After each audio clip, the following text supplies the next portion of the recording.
BPL এ কয় match খেলবেন Shahin Shah Afridi? Bangladesh premier লিগে বিপিএল এ ইতিমধ্যেই একটি ম্যাচে অংশ নিয়েছে পাকিস্তানের তারকা পেসার শাহিন শাহ আফ্রিদি। টুর্নামেন্টে ঠিক কয়টি ম্যাচে খেলবেন এই পেসার, সেটা নিয়ে তার দল ফরচুন বরিশালের ভক্তদের মধ্যে জল্পনা কল্পনা রয়েছে। জানা গেছে শাহিন শাহ আফ্রিদিকে পুরো বিপিএল এ পাবে না ফরচুন বরিশাল। আগামী 15 জানুয়ারি পর্যন্ত এই টুর্নামেন্টে অংশ নিতে পারবেন তিনি।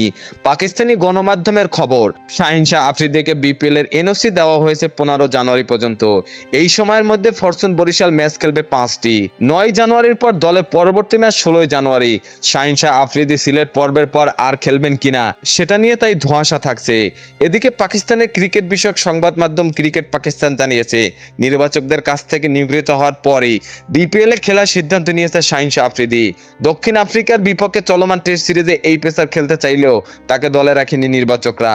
ক্রিকেট পাকিস্তান জানায়, টেস্ট সিরিজের আগে নির্বাচকরা 4 দিনের একটি ম্যাচে শাহিনকে খেলতে বললেও এই পেসার সেটাকে সাড়া দেয়নি। আর সেই কারণেই নির্বাচকরা তাকে টেস্ট সিরিজের দলে রাখেননি বলে গুঞ্জন রয়েছে। টেস্ট সিরিজের দলে জায়গা না পেয়ে বিপিএল এ আসা শাহিন শাহ আফ্রিদি 15 জানুয়ারির পরও বিপিএল এ খেলা চালিয়ে যাবেন কিনা তা সময় হলেই জানা যাবে।